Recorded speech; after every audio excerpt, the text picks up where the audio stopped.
temple of thy spirit. Let my spirit feel the warmth of your embrace. Let me be a holy habitation where your spirit is pleased to dwell. Oh Lord, I long to know your glory. My topic for today is what is my destiny? आज का मेरा विषय है कि मेरी मंजिल क्या है। Many people say whatever we do in life, it's already preordained. बहुत से लोग कहते हैं कि मैं जीवन में जो कुछ भी करता हूँ ये तो पहले से ही निश्चित किया गया ऐसा काम है, ये पहले से तय है। Whatever happens to me is my karma. और जो कुछ भी मेरे साथ में होता है ये तो मेरा कर्म है। और in Urdu they say my takdir. और उर्दू में जैसे कहते हैं कि ये तो बस मेरी तकदीर है, इसलिए ये ऐसा हो गया है। I don't have a choice in my life. अब मेरे जीवन में मेरा खुद का कोई चुनाव तो नहीं रहा है। Whatever God has planned for my life, I have to do it. जो भी परमेश्वर ने मेरी जिंदगी के लिए योजना बनाकर रखी है मुझे बस वैसे ही करते चले जाना है। So I ask them, तो मैं उनसे पूछता हूँ, if you do the wrong thing, is that also the plan of God? अगर आप गलत काम करते हैं तो क्या ये भी परमेश्वर की इच्छा या योजना है? They say, yeah, everything. You can't do anything without the will of God. और वो कहते हैं हाँ, परमेश्वर की इच्छा के बिना तो आप कुछ भी नहीं कर सकते हैं। See, this sounds very spiritual. ये तो बहुत ही आत्मिक सुनाई देता है। Oh, everything God, it's all God's will. ओ देखो, सब कुछ जो है वो तो बस परमेश्वर की ही इच्छा है। And they hide behind that. और वो उसके पीछे छिप जाते हैं। So whatever I'm doing, it's because of His will I'm doing. So I'm not to blame. और इसीलिए मैं जो कुछ भी कर रहा हूँ ये तो उसकी इच्छा के अनुसार है, और इसलिए इस बात के लिए मुझ पर कोई दोष नहीं लगना चाहिए। And it becomes a very spiritual say, oh, God is in control of everything. और ये तो इस तरह से बहुत ही आत्मिक हो जाना है कि परमेश्वर सारी बातों के ऊपर में नियंत्रण करने वाला है। Nothing happens out of His will. और उसकी इच्छा के बाहर तो कभी कुछ भी नहीं होता है। So it sounds very spiritual. ये तो बहुत ही आत्मिक सुनाई देता तो है। But I will tell you some things today लेकिन आज मैं आपको कुछ ऐसा बताना चाहता हूँ which will change your perspective. जो आपके दृष्टिकोण को ही बदल देगा। People have these questions. लोगों के मन में ये सवाल तो होता ही है, What is the purpose of my life? मेरी जिंदगी का उद्देश्य क्या है? Why am I on this earth? मैं इस पृथ्वी पर क्यों हूँ? What am I supposed to do in my life? मुझे अपने जीवन में क्या करना चाहिए? What do I achieve in my life? मैं अपने जीवन में क्या हासिल करूंगा? Some people say, okay, you get a big degree, have a house, have cars, have all the money, you have achieved something.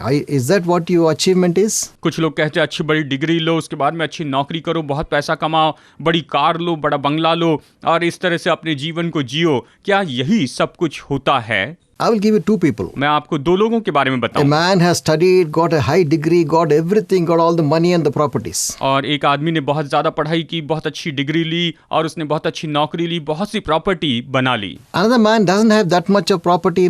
He is simple man. और दूसरा व्यक्ति जिसके पास में शायद इतनी बड़ी प्रॉपर्टी तो नहीं है, वो बहुत ही सरल ऐसा व्यक्ति है, But he walks in righteousness. लेकिन वो धार्मिकता में चलता है। He has God's blessing. उसके ऊपर परमेश्वर की He आशीषें has हैं found the will of God. और उसने परमेश्वर की इच्छा को ढूंढ And निकाला he is है walking in the will of और God. परमेश्वर की इच्छा में वो काम कर रहा So है। who has found the destiny in his life? अब बताइए किसने अपने जीवन में, अपनी जिंदगी में मंजिल पाई है? You will say the other person who was simple man, he found the destiny. आप यही कहेंगे कि दूसरा जो साधारण व्यक्ति है उसने अपनी मंजिल पाई है, Because he found the will of God and is fulfilling the will of God. उसने परमेश्वर की इच्छा को पाया है और वो परमेश्वर की इच्छा को पूरी कर रहा है। इसलिए In my destiny, do I have a choice? क्या मेरी मंजिल में, क्या मेरे पास में मेरा खुद का अपना चुनाव है? क्या मैं खुद को चुन सकता हूँ? Or everything that I'm doing, the good and the bad, is already written down? Is that how it is? या फिर जो कुछ भी मैं अच्छा या बुरा कर रहा हूँ ये पहले से लिखा हुआ है और बस वो वैसे ही हो रहा है? क्या ऐसा है? It's not like that. नहीं, ऐसा नहीं है। I'll just take you through the word of God and certain things will understand how we can find our destiny. मैं आपको परमेश्वर के वचन में से लेकर जाना चाहता हूँ और इस तरह से हम जानेंगे कि किस तरह से हम अपनी मंजिल को ढूंढ निकाल सकते हैं। It is interesting to know that before any of us was born in this world, we were already in the heart of God. ये बात जानना तो बहुत ही दिलचस्प है कि हम में से कोई भी इस संसार में जन्म लेने के पहले हम सब लोग तो परमेश्वर के दिल में थे।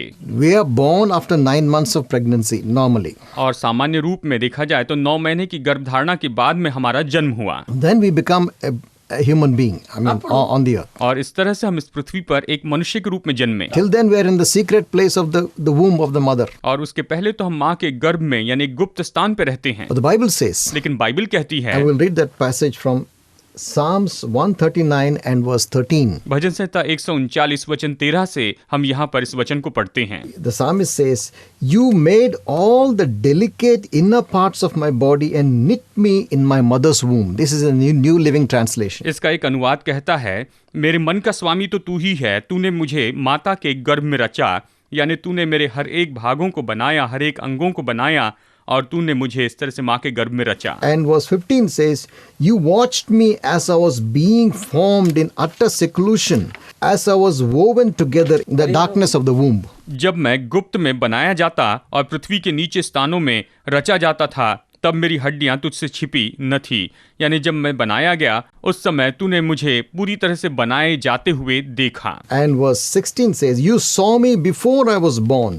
Every day of my life was recorded in your book. Every moment was laid out before a single day had passed." वचन 16 कहता है, तेरी आंखों ने मेरे बेडोल तत्व को देखा और मेरे सब अंग जो दिन दिन बने जाते थे वे रचे जाने से पहले तेरी पुस्तक में लिखे हुए थे। इस तरह से ये कहता है, Before even one day came to pass in my life, it was already written down before God. मेरे जीवन में एक दिन या पहला दिन भी पूरा होने के पहले ही वो परमेश्वर की किताब में लिखा गया। And what was written, or the bad things were written, or the good things? और वहां पर क्या लिखा गया? क्या बुरी बातें लिखी गई हैं या फिर अच्छी बातें लिखी गई हैं? I will come to that. मैं इसके बारे में आपको बताऊंगा। And the next verse 17 says, in Psalm 139 verse 17, भजन संहिता 139 वचन 17 ये कहता है, "How precious are your thoughts about me, they cannot be numbered." वचन 17, मेरे लिए है परमेश्वर तेरे विचार क्या ही बहुमूल्य हैं, उनकी संख्या का जोड़ And कैसा it's बड़ा है। amazing, God had such thoughts about us even while we were being formed in the mother's womb. ये तो बहुत ही अद्भुत है कि जब हम माता के गर्भ में रचे जाते हैं उस समय से परमेश्वर के विचार जो हमारे लिए हैं वो तो सच में बहुत ही अद्भुत हैं। So we are not an accident on this earth. हम इस पृथ्वी के ऊपर कोई ऐसे अकस्मात नहीं आए हैं, We didn't come by chance. हम यहाँ पर ऐसे अकस्मात या संजोग से नहीं आए हैं। Before we were born, हमारे जन्म के पहले ही we were in the heart of God. हम तो परमेश्वर के हृदय में थे। God knew us before even we were formed in the womb. हम तो उस गर्भ में रचे जाने के पहले से ही परमेश्वर हमें अच्छे से जानता था। And the word of God और says, वचन कहता है, all our days that were fashioned for us were written down before Him, even before one of them came to pass. और एक भी दिन पूरा होने के पहले हमारे जो सारे दिन हैं वो सब कुछ परमेश्वर के सामने लिखे गए हैं, और वो कैसे होंगे ये सब कुछ लिखा गया है। And you know that these plans are good plans, not bad plans. और आप जानते हैं ये सारी जो योजनाएं हैं ये तो अच्छी योजनाएं हैं, ये बुरी योजनाएं नहीं हैं। Which father will have bad plans for his son or daughter? कौन सा पिता अपने बेटे या अपनी बेटी के लिए किसी तरह से कोई बुरी योजनाएं रखेगा? Every father has good plans for his son and daughter हर एक पिता के पास अपने बेटे और बेटी के लिए अच्छी योजनाएं होती हैं, because he loves them, क्योंकि वो उनसे प्यार करता है,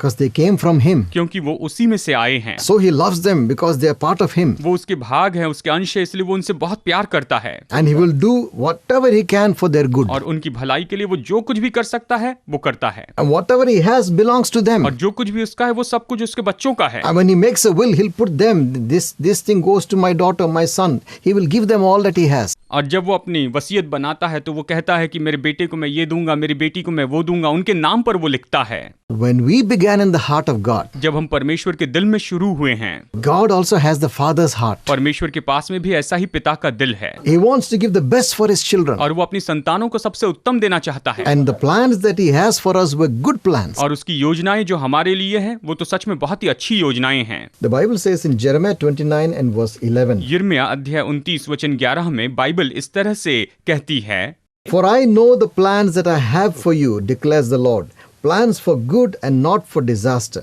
plans to give you a future and a hope." क्योंकि यहोवा की ये वाणी है कि जो कल्पनाएं मैं तुम्हारे विषय में करता हूँ उन्हें मैं जानता हूँ, वे हानि की नहीं वरन कुशल ही की हैं, और अंत में तुम्हारी आशा पूरी करूंगा। यहाँ पर ये कहता है मेरी योजनाएं तुम्हारे लिए हानि की नहीं लेकिन कुशल की ही है। This what God spoke to about the Israelites परमेश्वर ने ये सब कुछ इसराइलियों के लिए कहा था when they were in captivity. जबकि वो वहां पर बंधुआई में पड़े थे। God said, "I will bring you back to your place. परमेश्वर ने कहा मैं तुम्हारी जगह पर तुम्हें वापस लेकर आऊंगा, I have good plans for you, मेरे पास तुम्हारे लिए अच्छी योजनाएं हैं, not to destroy you, तुम्हें नाश करने के लिए नहीं है but to bless you, लेकिन तुम्हें आशीष देने के लिए to है, give you a future and a hope." कि तुम्हारे पास में मैं तुम्हें एक अच्छा भविष्य दूं, तुम्हें एक अच्छी आशा दूं। Same thoughts he has towards us. और हमारे लिए उसके पास बिल्कुल ऐसे ही विचार हैं। If you have given your life into the hands of God, अगर आपने अपना जीवन प्रभु यीशु मसीह को दे दिया है and if you have come into the alignment of His will, और अगर आप उसकी इच्छा के जोड़ में आ चुके हैं, then He has good plans laid out for you. तो उसने आपके लिए बहुत ही अच्छी योजनाएं रखी हुई हैं। Your life has been written down before Him. आपका जीवन तो उसके सामने लिखा हुआ है। In fact, everyone's life has been written down before. सच में देखा जाए तो सभी का जीवन परमेश्वर के सामने लिखा हुआ है। Every human being that is born in this world, हर एक मनुष्य जो कि इस संसार में जन्मा है, there is a book in heaven with your name on it. स्वर्ग में एक किताब है जिस पर आपका नाम लिखा हुआ है।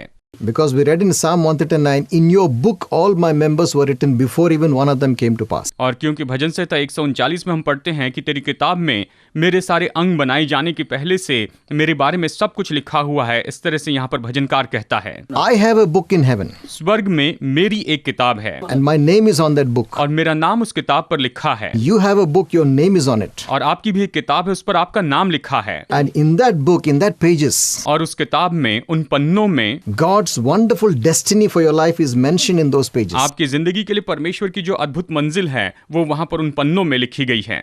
The precious thoughts that He had for you is mentioned in that page. आपके बारे में परमेश्वर ने जो अनमोल विचार रखे हैं वो सब वहां पर लिखे हुए हैं। All His blessings He wanted to give you is mentioned in those pages. सारी आशीषें जो वो आपको देना चाहता है वो सारी आशीषें वहां पर उन पन्नों में लिखी गई हैं। The job that you will do, the family, the children, and all your life was written down before it. आप जो नौकरी करेंगे, आपका परिवार, आपके बच्चे, आपकी जिंदगी के बारे में सारी बातें वहां पर लिखी हुई हैं। So when a person who believes in this karma and takdir and says, oh, whatever I'm doing is His will, और वो व्यक्ति जो कि इन कर्मों पर और या फिर तकदीर पर विश्वास करता है कि जो कुछ भी मैं कर रहा हूं ये तो बस परमेश्वर की ही इच्छा है, and he does all the wrong things and say, that is also my karma, I'm doing the wrong things. और वो सारे जो गलत काम करता है और कहता है कि यही तो मेरी तकदीर है, यही मेरे कर्मा है कि मैं बस गलत काम करते जाऊं। When he dies and stands before the Almighty God, और जब वो मर जाएगा और सर्वशक्तिमान परमेश्वर के सामने जाकर खड़ा होगा, and he will say, God, I did all this because it's your will, that's why I could not go against it. और वो कहेगा कि परमेश्वर मैंने जो कुछ भी किया ये तो बस तेरी ही इच्छा है, मैं इसके विरुद्ध में कुछ भी नहीं कर सकता था। It's all my takdir. और ये तो सारी बस मेरी तकदीर ही है परमेश्वर। So what's my mistake? तो यहाँ पर इसमें मेरी क्या गलती है? No, I did whatever you planned, whatever your will I did.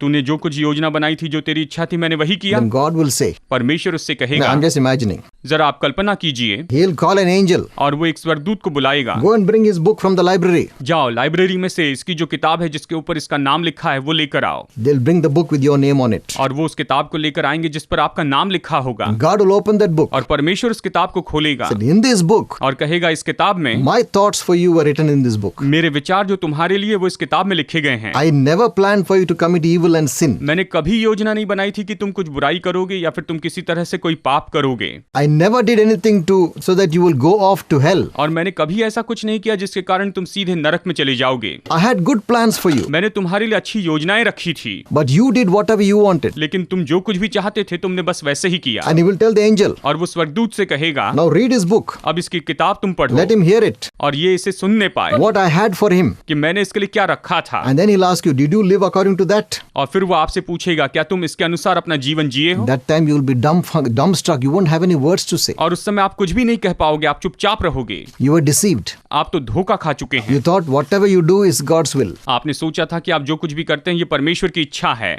I will open to chapter in the James chapter 1. मैं यहाँ पर याकूब अध्याय 1 में से कुछ पढ़ना चाहता हूँ। We think that even the evil things I do, the bad things I do, even that is ordained by God.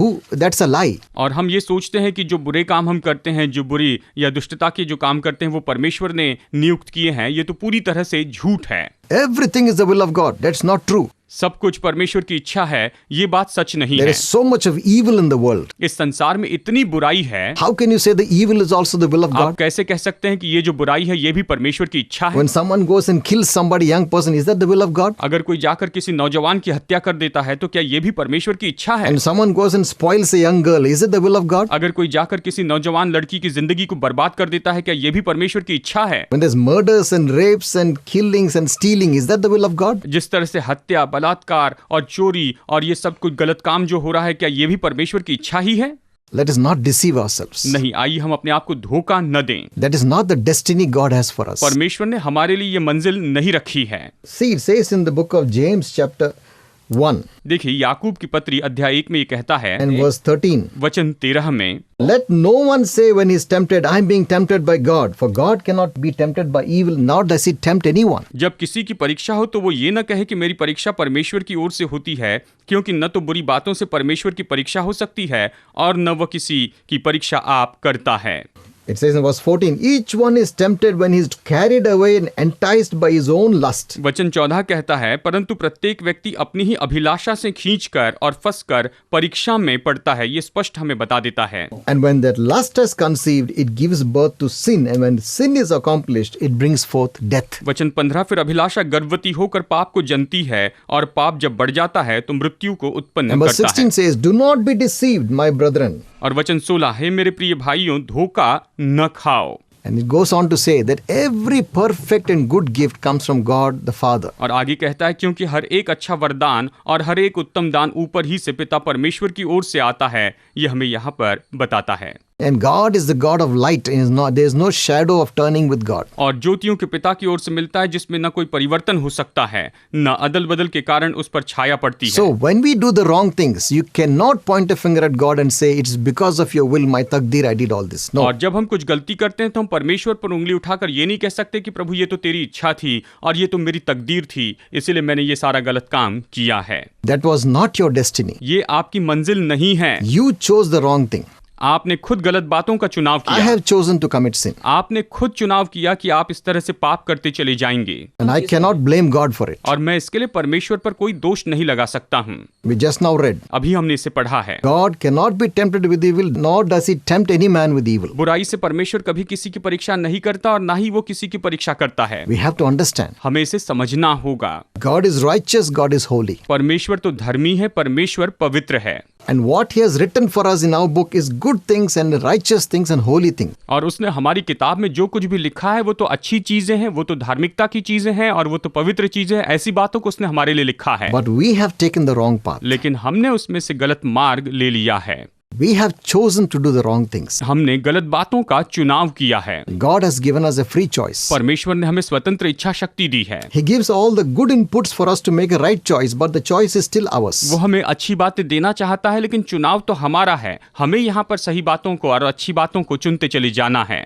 God's destiny is going in one direction. परमेश्वर की मंजिल तो एक दिशा में जाती है। The destiny for our lives is going in the right direction. और हमारे जीवन के लिए जो परमेश्वर की मंजिल है वो सही दिशा में आगे बढ़ती है। Good things, great things, blessings, favor, everything is going in that direction. सारी चीजें, अच्छी चीजें, आशीषें, कृपा और सारी जो अच्छी बातें हैं वो इस दिशा में बढ़ती हैं। But we have chosen to go another way. लेकिन हमने खुद चुनाव कर लिया है कि हम दूसरे मार्ग पर चले जाएंगे। So we are going in the opposite direction what God has planned for us. और परमेश्वर ने हमारे लिए जो योजना रखी है उसके बिल्कुल विपरीत दिशा में आप जाते हैं। See, we have only one life. हमारे पास केवल एक ही जीवन We है। are not going to come back and try once again to get onto that path. हम फिर से वापस पृथ्वी पर आकर उसे फिर से जीने की कोशिश नहीं कर सकते हैं। We cannot come again and again, have many times to try. We don't have that chance. हमारे पास में ऐसा मौका नहीं है कि हम बस बार बार आते जाएं और इसे करने की कोशिश करते चले जाएं। Hebrews chapter 9 and verse 27. इब्रानियों अध्याय 9 वचन 27 इस तरह से कहता है, It is appointed unto man once to die, and after this comes judgment. और जैसे मनुष्य के लिए एक बार मरना और उसके बाद न्याय का होना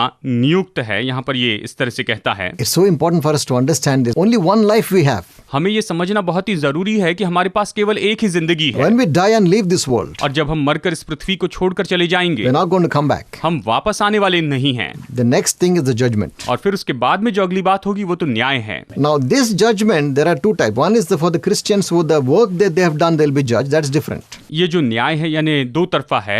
एक तो विश्वासी जिन्होंने अपना काम किया है उसके अनुसार उनका न्याय किया जाएगा, ये अलग But है। there is a terrible day of judgment for the people who have not found the destiny of God in their life, who have not walked in that destiny. लेकिन उन लोगों के लिए ये भयानक दिन होगा जिन्होंने अपने जीवन में परमेश्वर की इच्छा को, उसकी मंजिल को नहीं जाना है, अपने जीवन में अपनी मर्जी से काम किए हैं। उनके लिए ये भयानक न्याय का दिन होगा। That is called the great white throne judgment. और उसे श्वेत महासिंहासन का न्याय कहते हैं। God will sit on his throne. परमेश्वर अपने सिंहासन पर विराजमान होगा। righteous judge of the whole universe. पूरे संसार का जो सबसे बड़ा धर्मी न्यायी है वो अपनी सिंहासन पर विराजमान होगा। And it says in the book of Revelations chapter 20, प्रकाशित वाक्य अध्याय 20 में इस तरह से कहा गया है, the people who dead and who did not know Christ were standing before him. जो लोग मर गए थे, जिन्होंने यीशु मसीह को नहीं जाना, वो उसके न्यायासन के सामने खड़े होंगे। It says the books were opened. और यहाँ पर कहा गया है कि किताबें खोली जाएगी। Your book will be opened. आपकी किताब खोली जाएगी।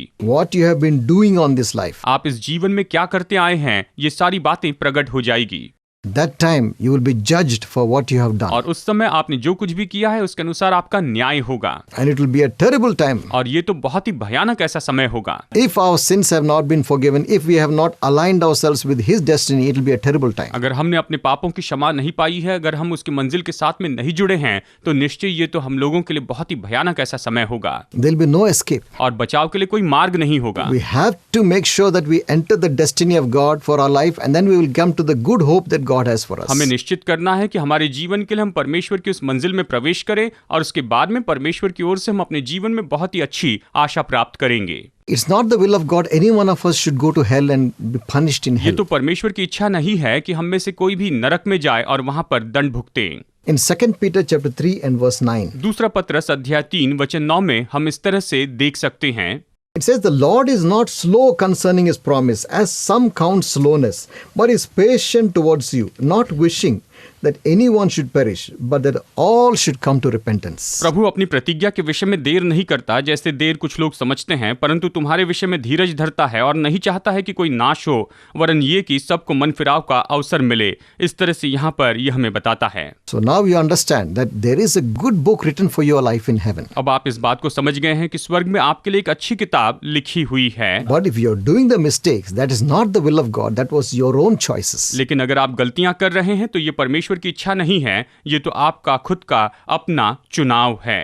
Even if you have been doing so far all the wrong things, there is still time for you to come back to that original destiny of God. अगर आप अब तक बिल्कुल गलत काम करते आए हैं, फिर भी अभी आपके लिए समय है कि आप परमेश्वर की जो असली योजना है उसमें आप वापस लौट कर आ जाएं। When I was the age of 17 years old, young boy, जब मैं नौजवान था, 17 साल की उम्र का था, I yielded my life to God's hands. I said, Lord, from today lead my life. I entered my destiny. मैंने अपने जीवन को प्रभु के हाथ में सौंपा और कहा कि प्रभु आज से तू मेरी अगुवाई कर, मैं तेरी मंजिल को अपने जीवन में पाना चाहता हूँ, मैं तेरे लिए उपयोग किया जाना चाहता हूँ। And my book that God wrote for me in heaven with my name, all the good things, I entered into that. मेरे जीवन में, मेरी किताब में परमेश्वर ने जो कुछ भी भली बातें मेरे लिए लिखी थी, जो कुछ भी भली चीजें मेरे लिए लिखी थी, उन सारी बातों में मैंने प्रवेश कर लिया।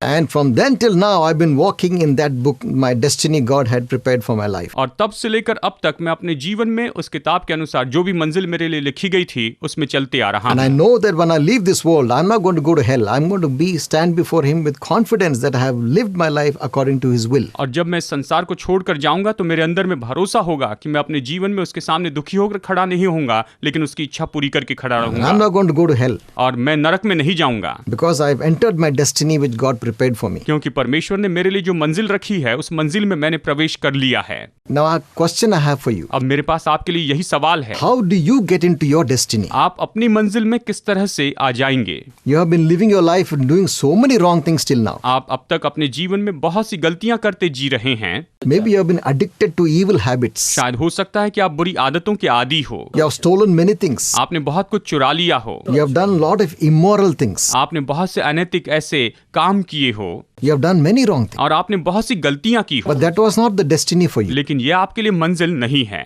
That was your path you took by your own choice. ये तो आपका मार्ग है जो आपने अपने चुनाव से चुन लिया है, And the end of that path is hell. और उस मार्ग का जो अंत है वो तो केवल नरक है। And hell is a place of torment and eternal separation from God. और नरक तो ऐसी जगह है जहाँ पर यातना होगी, जहाँ पर सताव होगा, और परमेश्वर से आप अनंत काल के लिए दूर हो जाएंगे। A person who goes to hell will never come out and will never have hope of heaven. जो व्यक्ति नरक में जाता है वो कभी उसमें से बाहर नहीं आएगा और उसके पास में कभी स्वर्ग की कोई आशा नहीं होगी। See, I'm not giving a soft and sweet message. मैं आपको यहाँ पर बहुत ही कोमल और बहुत ही मधुर ऐसा संदेश नहीं दे रहा हूँ, I'm telling you the truth. मैं आपको सच्चाई बता रहा हूँ। Because there is a hell ahead of us. If you don't enter the destiny God has for us, there is a hell waiting for us. तो निश्चय ही परमेश्वर ने अगर हमारे लिए जो मंजिल रखी है उसमें आप प्रवेश नहीं कर रहे हैं तो हमारे लिए नरक ही इंतजार कर रहा है। By God's grace, I made my choice to enter my destiny God had for me. परमेश्वर के अनुग्रह से मुझे ये मुझे चुनाव मिला कि परमेश्वर ने मेरे लिए जो मंजिल रखी थी उसमें मैं प्रवेश करूं। And at the age of 17, I joined my destiny. और 17 साल की उम्र में मैं अपनी मंजिल में जुड़ गया। Maybe you're 40 now, शायद अभी आप 40 साल के हो maybe 60. या 60 साल।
Confess your sins to him and ask him to forgive you. अपने पापों को उसके सामने अंगीकार करना है और आपको उससे क्षमा मांग।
नाम में प्रार्थना करता हूँ। आमीन। God bless you.